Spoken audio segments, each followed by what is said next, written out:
놓으셨기 때문에 그곳에 거주하는 한 최고의 행복을 누리며 하나님과 살아가는 그런 삶이었습니다. 타락하기 전에 에덴의 삶에는 걱정이 없죠. 근심이 없고 스트레스가 없습니다. 질병도 없는 천국과 같은 삶이었습니다. 그런 에덴이 한순간에 무너졌습니다. 사단이 여자에게 선악과를 먹으면 내 눈이 밝아져서 하나님같이 된다라고 유혹을 했습니다. 그 말을 듣고 나서 그 말을 들은 하와가 선악과를 보니까 어떻게 보였죠? 매일 보던 선악과가 달라 보여졌습니다. 어떻게 달라 보여졌습니까?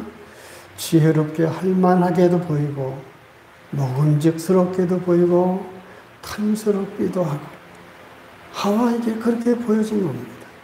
여러분, 갑자기 선악과가 그렇게 보인 게 절대 아닙니다. 늘 보던 그대로입니다. 그런데 왜 갑자기 그렇게 하와의 마음에 선악과가 그렇게 매혹적으로 보였을까요? 다른 게 아니죠. 사탄에게 마음을 빼앗기고 나니까, 미혹을 당하고 나니까, 미혹당한 마음의 창으로 보면 그게 그렇게 보이는 겁니다. 그래서 여러분, 시험은 마음에서부터 오는 겁니다. 마음을 뺏기면, 마음의 시험이 오면 늘 감사하며 기쁘게 섬기던 예배도 싫어지고 교회도 가기 싫어지고 말씀도 보기 싫어지는 겁니다. 이게 마음의 시험이 던진 겁니다. 변한 건 아무것도 없지만 마음을 빼앗겼기 때문에 보이는 것이 그렇게 보이는 겁니다. 그래서 여러분, 하나님이 잠언을 통해서 우리에게 경계하신 말씀이 있죠. 잠언 4장 23절에서 뭘 말씀하시죠? 모든 지킬 만한 것보다 뭘 지키라고요? 더욱 내 마음을 지키라. 왜 내 마음을 지키라고 합니까? 이에서 생명이 남이니라. 마음을 빼앗기면 마음에 누가 들어있느냐?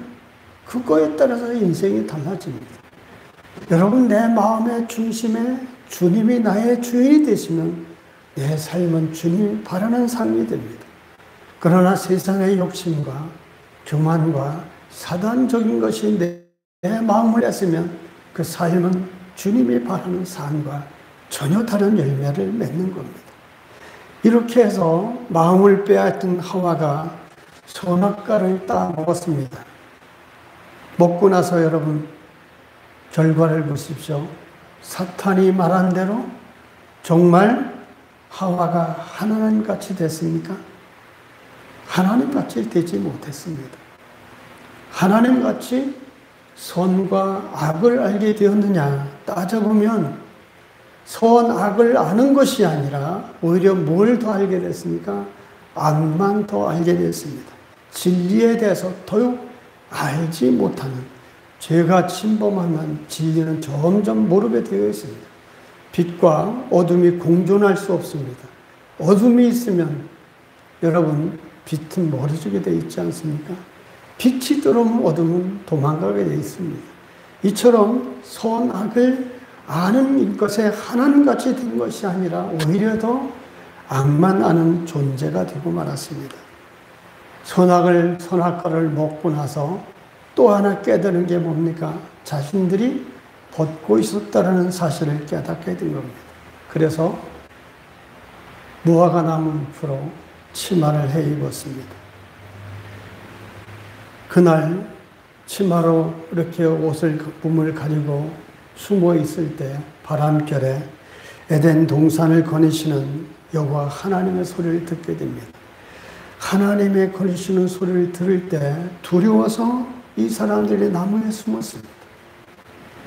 전에는 이들이 어떻게 했을까요? 주님이 그 여호와 하나님의 동산을 거니실 때가 되었으면 아담과 하와는 어땠을까요? 마치 어린아이가 엄마의 목소리를 듣고 달려가듯이 하나님께로 달려갔을 겁니다.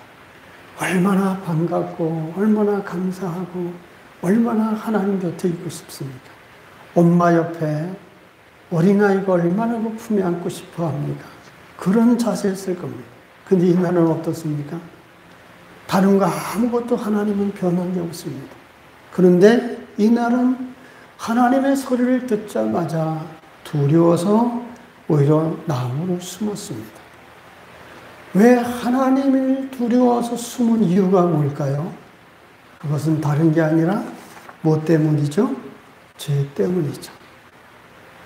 뭘 여기서 우리가 알 수 있습니까? 여러분, 죄라는 것은 이처럼 우리에게 수치심을 드러내게 만듭니다. 그리고 죄는 하나님과 우리 사이를 가로막는 그런 단절시킵니다. 그래서 이 사람들은 스스로 나무 그 사이에 숨었습니다. 나무 사이에 숨었다고 그들이 숨겨집니까? 나무 사이에 숨은 아담과 하와를 하나님이 다 아십니다. 그러면서 하나님이 창조 이후에 최초로 사람에게 하나님이 질문을 던지십니다. 그게 뭡니까? 아담아, 내가 어디 있느냐? 이게 우리 인간에게 던지신, 죄를 지은 이후에 인간에게 최초로 던지신 질문이 내가 어디 있느냐? 여러분, 이 말씀은요, 곰곰이 묵상하면 굉장히 많은 뜻이 담겨 있는 말씀입니다. 대단히 중요한 질문입니다. 이 질문의 내용에는 죄가 무엇이냐, 신앙이 무엇이냐, 이것을 가르쳐 줍니다. 이 질문 속에서 우리가 찾을 수 있는 건요, 여러분, 죄라는 것은 다른 게 아닙니다. 죄란, 아담아 내가 어디 있느냐? 죄란 있어야 할 자리를 떠나는 게 죄입니다. 하나님 앞에 있어야 될 아담과 하와입니다. 근데 내가 어디 있느냐? 하나님 앞을 떠난 삶. 이것이 바로 죄라는 얘기입니다. 또 그럼 신앙의 자리는 뭘까요? 신앙의 자리는 반드시 있어야 될 자리를 지키는 것이 신앙입니다. 그 자리가 무엇일까요? 하나님 앞에 서 있는 자리, 하나님을 향하는 자리, 하나님과 바른 관계를 맺는 자리, 하나님의 말씀에 순종하는 자리, 여러분, 그 자리를 지키는 것이 바로 신앙입니다. 그래서 하나님이 아담에게 내가 어디 있느냐 물으신 겁니다. 왜냐하면 있어야 될 자리를 벗어났기 때문이죠. 하나님의 이런 질문에 아담이 뭐라고 답을 하죠? 10절을 같이 보십니다. 이르되 내가 동산에서 하나님의 소리를 듣고 내가 벗었으므로 두려워 숨었나이다. 요지가 뭡니까? 벗었기 때문에 두려워서 숨었다라는 거죠. 아담이 지금 하는 말은 내가 지금 벗은 것이 두려움의 원인이다, 그 얘기 하지 않습니까? 벗었기 때문에 두려워서 숨었습니다. 내가 벗은 것이 두려움의 원인입니다. 벗은 것이 주님을 피하는 원인입니다. 이 아담의 말 속에서 모순이 발견됩니다. 여러분, 그러면 아담과 하와가 언제는 입고 살았나요? 늘 벗고 살았습니다. 전에도 벗고 살았지. 근데 왜 여지껏 괜찮다가 선악과를 먹고 나서 벗은 것이 두려워졌습니까? 그러니까 아담과 하와는 죄를 짓고 난 다음에 뭐가 찾아왔습니까? 두려움이 찾아온 겁니다. 벗은 것이 문제가 아니라 죄를 지은 것 때문에 이 두려움이 온 겁니다. 아담은 내가 숨었다는 것까지는 분명히 인식을 하는데 왜 자기가 두려워하는지 근본적인 이유를 모르고 있습니다. 이게 인간의 한계입니다. 나에게 어떤 어려움이 닥치고 불안과 공포가 닥칠 때 도대체 원인이 어디인지 모릅니다. 그러나 한 가지는 공통점이에요. 반드시 두려움이나 불안이나 걱정과 이런 공포는 죄로부터 온다는 걸 알아야 됩니다. 그래서 그럴 때는 여러분이 자신을 점검해 봐야죠. 하나님과 나와의 관계, 사람과 사람의 관계, 모든 관계를 살펴보는 것이 지혜로운 겁니다. 이 아담은 그 원인을 몰랐던 것이죠. 제복을 입은 경찰이 내 곁에 여러 명이 다가오면 길을 가다가 건널목에 서 있을 때 여러 명이 다가오면 여러분은 어떻습니까? 여러분 두려운가요? 마음이 편안한가요? 아니면 전혀 신경이 안 쓰이나요? 두려운 분은 문제가 있는 사람입니다. 죄를 지은 사람입니다. 남의 거를 도적질했거나 뭔가 도망다니는 사람이거나 이런 사람은 경찰을 보면 두렵습니다. 그러나 아무런 죄 지은 것이 없는 사람은 그 험난한 세상에 많은 경찰이 내 옆에 있으면 얼마나 든든하고 편합니까? 엊그저께 신문을 보다 보니까 어떤 경찰이 지나가는데, 제복을 입은 경찰이 지나가는데 어떤 사람이 한 30대 된 사람이 담배를 피우다가 꽁초를 버리다 말고 막 도망을 가더라는 겁니다. 근데 경찰들은 촉감이 뛰어나잖아요. 이상하다 싶어 쫓아가서 잡고 보니까 17억 원이나 남을 걸 사기친 수배자다라는 겁니다. 경찰을 보니까 두려운 거예요. 죄 때문에. 죄 때문에 두려운 겁니다. 그래서 그가 잡혔고, 그런 죄진 사람은 이처럼 경찰을 받아 들어온 것처럼 하나님 앞에 죄를 지면 그래서 두려움이 생기는 겁니다.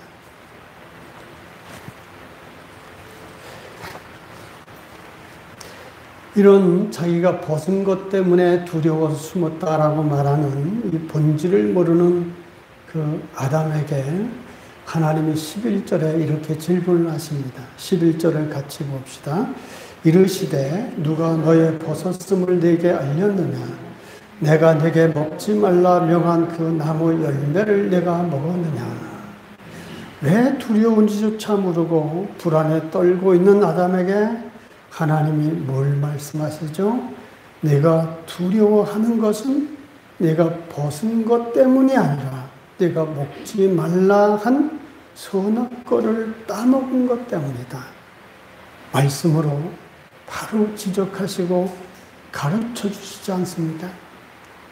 여기서 여러분 인간을 바로 세우시는 하나님의 모습을 보게 됩니다.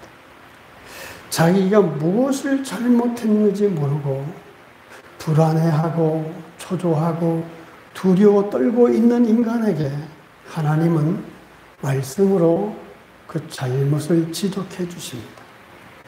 여러분, 하나님의 말씀을 듣는 사람의 태도가 여기서 중요합니다. 우리들도 하나님의 말씀을 늘 듣고 묵상합니다. 또 예배 중에 하나님의 종들이 전해주시는 말씀을 듣습니다. 그럴 때마다 하나님 앞에 서 있는 아담의 태도가 말씀을 듣는 우리의 태도가 되어야 됩니다. 하나님은 우리에게 때로는 가슴이 아플 정도로 심하게 질책하시기도 하고 말씀을 통해 설득하시기도 하고 무엇이 잘못된지를 말씀을 통해 가르치십니다. 그럴 때 제대로 된 사람이라면 하나님의 가르치심 앞에 온전히 수납할 줄 알아야 됩니다. 그리고 그 말씀을 받아 드리고 고쳐야 그 인생에게 무엇이 있습니까? 소망이 있는 겁니다. 말씀은 듣기는 들어도 받아들일 줄 모르면 인생은 변하지 않습니다. 말씀은 여러분, 내가 받아들이고 그 말씀을 지켜가려고 애쓰고 노력할 때 우리 스스로는 변화되어지고 하나님이 바라시는 사람으로 그런 삶으로 변화되어지고 그럴 때 하나님이 많은 것을 믿고 맡길 만한 믿음의 사람으로 성장해 가는 겁니다. 그것이 우리 인간이 말씀을 받는 태도입니다. 이어서 12절과 13절의 내용을 보면 이제 하나님이 계속해서 말씀하지 않습니까? 아담이 하나님과 하와의 대화 속에서 어떻게 해서 선악과를 먹게 되었느냐. 이 얘기에 대해서 많은 목사님들이나 여러 사람들은 이렇게 해석들을 하는 경우가 가끔 있습니다. 어떻게 말들을 합니까? 12절과 13절의 내용을 보면 아담이 하나님 핑계대고 하와를 걸고 넘어진다. 왜? 하나님이 내게 여자를 주셨지 않습니까? 그 여자가 나한테 줬습니다. 그래서 하나님한테 원망하는 투로 얘기를 한다. 남의 탓하고 그렇게 변명한다라고 많은 사람들이 얘기를 합니다. 여자도 뭐라고 합니까? 뱀이 꾀해서 그렇다라고 뱀을 걸고 넘어집니다. 얼핏 보면 그렇게 보여집니다. 그래서 이런 문제를 가지고 이후로부터 인간은 자기 잘못을 남의 탓으로 돌리는 변명하는 사람이 되었다라고 말하는 사람들도 있습니다. 근데 여러분, 오늘 말씀의 내용을 가만히 잘 돌아보십시오. 그런 의미가 아닙니다. 남의 탓하고 남 원망하는 게 아닙니다. 지금 아담이 하나님 앞에서 뭘 하고 있습니까? 회개하고 있는 거예요. 아담이 하나님 앞에서 회개하고 있습니다. 누가복음 13장 5절에 보면 회개하지 않으면 망한다고 했습니다. 13절, 12절, 13절을 집에 가서도 잘 보세요. 아담이 지금 하나님 앞에 거짓말하고 있습니까? 사실대로 말하고 있는 겁니다. 사실대로 말하고 있어요. 12절을 같이 봅시다. 시작. 아담이 이르되 하나님이 주셔서 나와 함께 있게 하신 여자 그가 그 나무 열매를 내게 주므로 내가 먹었나이다. 무슨 얘기죠? 과정을 소상하게 말하고 있습니다. 아담이 내가 안 먹었어요. 안 먹었다고 한 것도 아니고 자신이 먹었다고 솔직하게 말했습니다. 하와는 또 어떻습니까? 하와도 뱀이 꼬이기는 했지만 먹은 것은 제가 먹었습니다. 솔직히 말했습니다. 여러분, 죄의 내용이 뭡니까? 선악과를 본 것도 죄가 아니고 만진 것도 죄가 아닙니다. 혹 땄다고 해도 죄가 아닙니다. 죄는 뭐가 죄죠? 먹은 것이 죄입니다. 만약 아담이 변명하려면 뭐라고 해야 됩니까? 안 먹었다라고 해야 변명이 됩니다. 그러나 그것은 바로 거짓말이 되죠. 아담이 자기 책임을 조금이라도 덜 지기 위해서 변명이라고 한다면 뭐라고 그래도 해야 되는가 하면 먹은 게 죄이기 때문에 누가 먹었느냐 그게 중요하지 않습니까? 그래서 변명하려면 얘가 먼저 먹었는데 그게 뭔지 모르고 있는 내게 주어서 내가 그냥 멍청하게 먹었습니다. 이렇게 하면 조금 변명이 될 수도 있습니다. 그런데 시구리어 원어의 이 말씀을 보면요, 이렇게 말씀이 되어 있어요. 하나님이 주셔서 나와 함께한 그 여자는 나에게 열매를 주었습니다. 그래서 내가 먹었습니다. 내가 먹었다는 거예요. 여자가 내게 준 것이 죄가 아니라 먹은 것이 죄라면 내 죄입니다. 아담이 솔직하게 고백하는 겁니다. 여자 탓을 하는 게 아닙니다. 여자는 나에게 열매를 줬을 뿐입니다. 줬을지라도 안 먹었으면 괜찮았겠지만 내가 먹었습니다. 그래서 내가 죄를 졌습니다.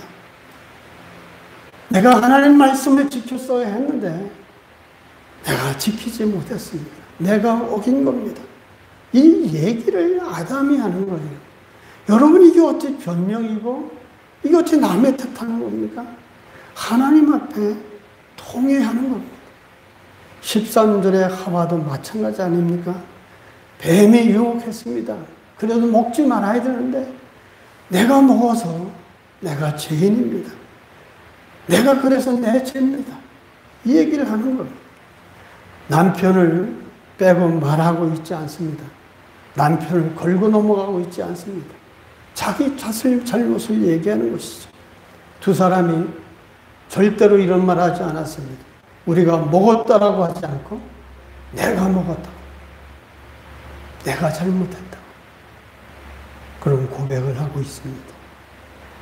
죄를 시인하고 잘못에 대해 고백하고 있는 게 12절과 13절입니다. 이 말씀을 새롭게 보셔야 됩니다. 여러분, 회개란 뭡니까? 죄에서 돌아서는 거죠. 잘못된 길에서 하나님께로 돌아서는 게 회개입니다. 내가 신앙생활을 사는 말씀에 비추어 볼 때 잘못되었으면 거기서 돌아서는 게 회개입니다. 아담과 하와가 사탄의 속임에서 하나님께로 돌아섰습니다. 회개했기 때문에 그 뒤로 다시는 아담과 하와가 이런 범죄로 인해서 하나님께 책망을 한 번도 들은 적이 없습니다. 만약에 이것이 회개한 것이 아니라면 아담과 하와는 어떤 결과가 됩니까? 구원받지 못한 존재가 됩니다. 근데 여러분 14절을 보십시오. 아담과 하와에게 대하시던 것과는 전혀 다르게 사단을 대하시는 하나님의 모습을 봅니다. 12절과 13절은 내가 왜 어떻게 해서 이렇게 했느냐? 하나님은 자비로움으로 아담과 하와에게 묻습니다. 그리고 그들이 회개할 기회를 줍니다. 사단에게는 어떻게 합니까? 네가 왜 이랬느냐? 아예 묻지도 않으십니다. 기회조차 주지 않으시고 악에게는 바로 저주를 내리십니다. 그래서 배로 흙을 다니고 흙을 먹게 만드셨습니다. 여기에서 여러분 하나님의 사랑을 깨닫게 됩니다. 아담과 하와, 사단을 차별하시는 이 하나님의 차별은 하나님의 사람에게는 절대로 사랑하는 자녀에게는 징계를 내리실지언정 저주를 내리시지 않는다는 겁니다. 사단에게는 하나님이 저주를 내리셨습니다. 그러나 아담과 하와에게는 징계를 주셨을 뿐입니다. 15절을 같이 봅시다. 내가 너로 여자와 원수가 되게 하고 그 후손도 여자의 후손과 원수가 되게 하리니 여자의 후손은 네 머리를 상하게 할 것이요 너는 그의 발꿈치를 상하게 할 것이니라 하시고, 여기서 후손은, 여자의 후손은 누구죠? 아멘, 예수님입니다. 왜 여자의 후손일까요? 예수님이 누구의 몸을 통해 태어나셨어요? 동정녀 마리아의 몸을 통해 태어났습니다. 남자의 후손으로 오지 않은 이유가 여기 있습니다. 남자의 후손으로 모든 사람들은 다 남자의 후손들입니다. 그러나 예수님은 여자의 유일한 후손입니다. 왜 그러신지 아시죠? 남편 없이 동정녀의 몸으로 성령에 잉태되었기 때문에 여자의 후손입니다. 이걸 15절에서 이미 그것을 예언하신 것입니다. 그래서 이걸 원시복음이라고 합니다. 그 예수님의 후손이 오셔서 뱀의 머리를 상하게 하신다고 했습니다. 상한다는 말은 시브리 언어에 보면 뭉개버린다는 뜻이 있습니다. 만약에 예수님이 십자가에서 돌아가시고 사흘 만에 부활하지 못하셨다면 어떤 것이 되죠? 뱀의 머리를 상하게 한 것이 아닙니다. 예수님이 십자가에 돌아가신 것은 뱀이 예수님의 발꿈치를 물은 것에 불과하지만 거기서 부활하지 못하셨으면 그것은 뱀의 머리를 뭉갠 것이 아니고 진 겁니다. 그런데 예수님이 모든 죽음을 이기고 부활하셔서 사단을 뭉개버린 최초의 부활의 열매, 그것을 이미 15절에서 예언하신 것이죠. 그래서 여러분, 여기에서도 하와가 하나님 앞에 용서받았다는 사실을 알 수 있습니다. 하와가 하나님 앞에 회개해서 하나님이 용서해 주지 않았다면 죄인의 몸을 빌려 구원할 인류의 구세주가 오시겠습니까? 있을 수가 없는 일입니다. 하나님이 용서해 주셨기에 여자의 후손으로 이 예수님이 인류를 구원하기 위해 오신 겁니다. 그래서 징계는 우리가 하나님이 그냥 주시는 게 아니라 징계를 통해서 바르게 깨닫고 세우시려는 하나님의 사랑이 담겨 있습니다. 하나님이 바로바로 즉각 징계의 형벌을 주시는 게 아니라 잘못을 해서도 돌아오기를 권고하시고 기다리십니다. 그래도 안 들어올 때 끝에 가서 매를 드시는 게 하나님의 방법입니다. 그래서 시브리서 12장 28절에 이렇게 말씀하시지 않습니까?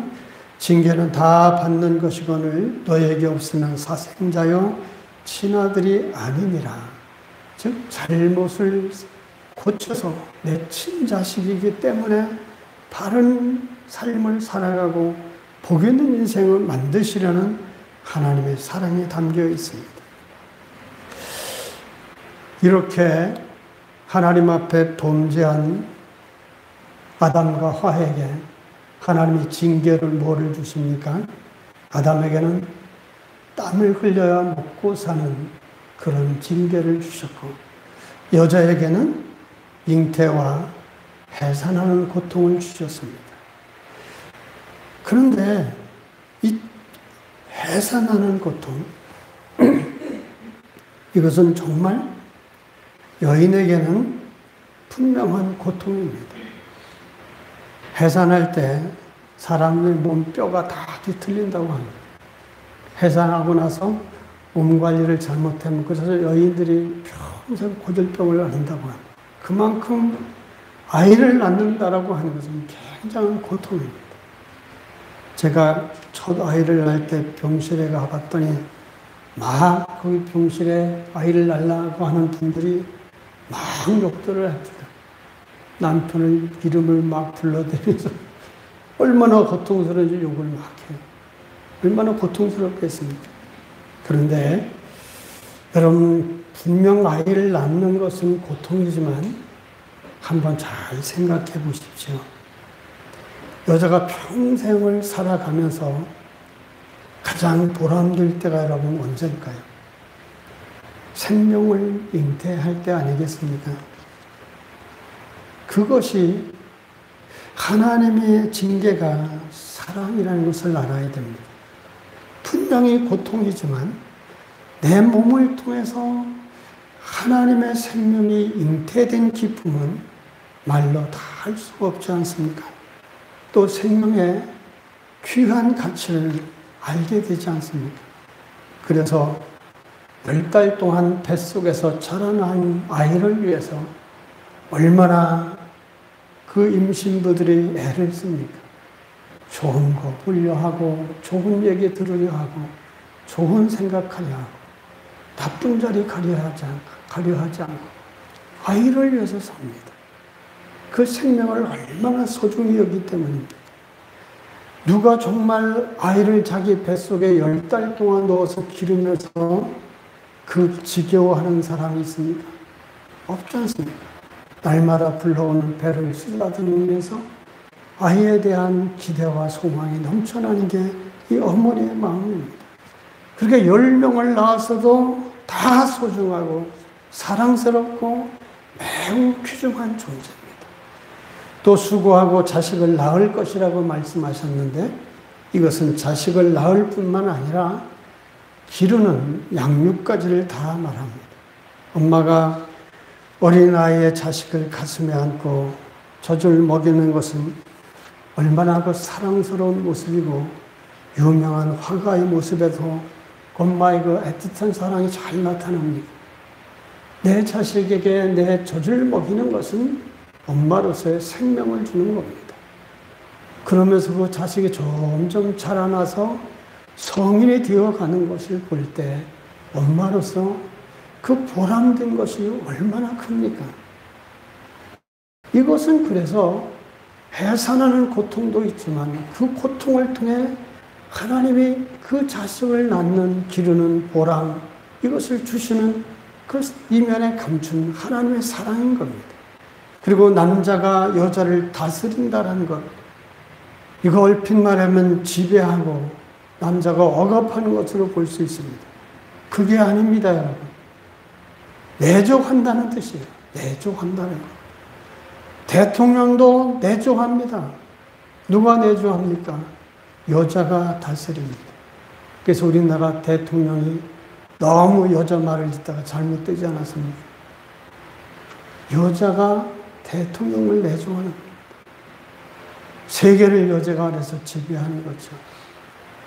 17절을 보면 저주를 누가 받았습니까? 남자가 받은 게 아니라 무엇이 받았습니까? 땅이 저주를 받았습니다.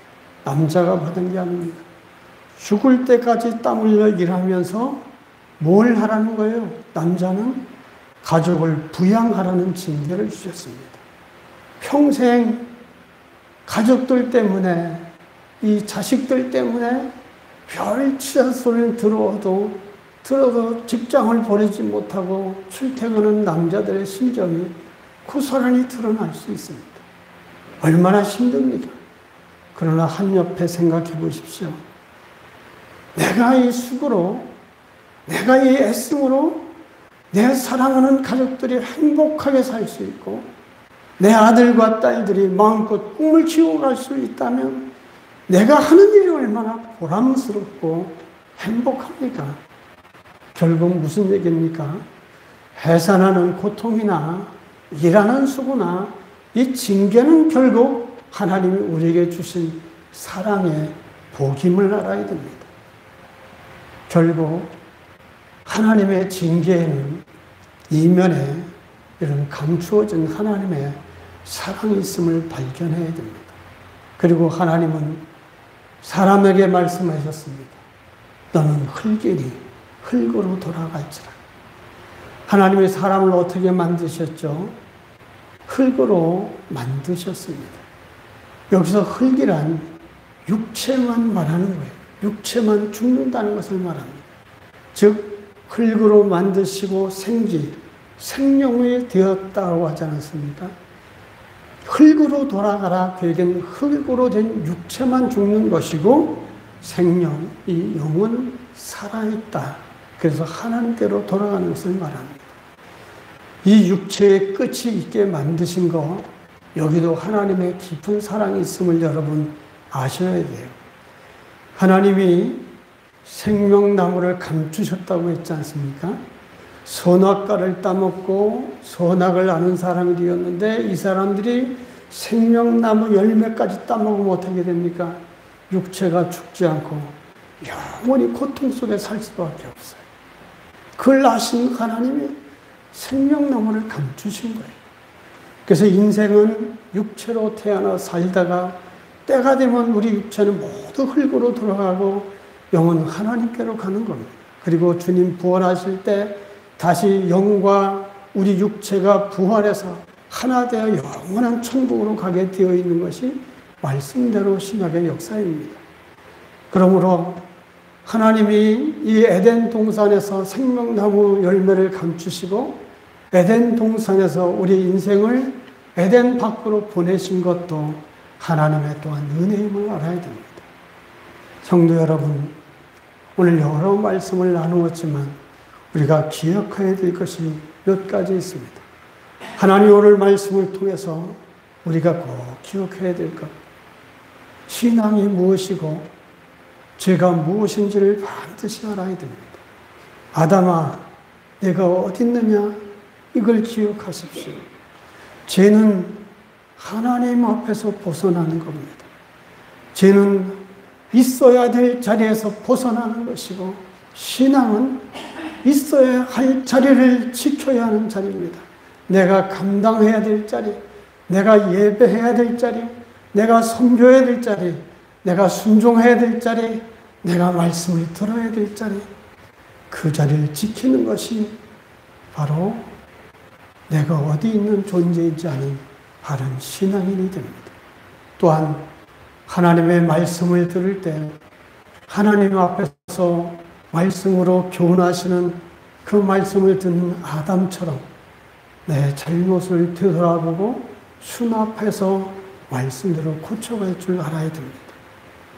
그리고 하나님이 우리의 잘못에 대해서 징계를 하실 때 망하게 하시려는 것이 아니라 징계를 통해 바르게 세우고 온전한 복된 존재로 세우시려는 하나님의 사랑임을 깨달아서 잘 참고 감당해내셔야 됩니다. 이렇게 하나님 앞에 바른 신앙인들 되시고 말씀을 잘 수납하는 사람들 되시고 잘 인내하셔서 하나님이 원하시는 복 있는 인생으로 다 살아가시길 주님 이름으로 축원합니다. 아멘. 하나님 감사합니다.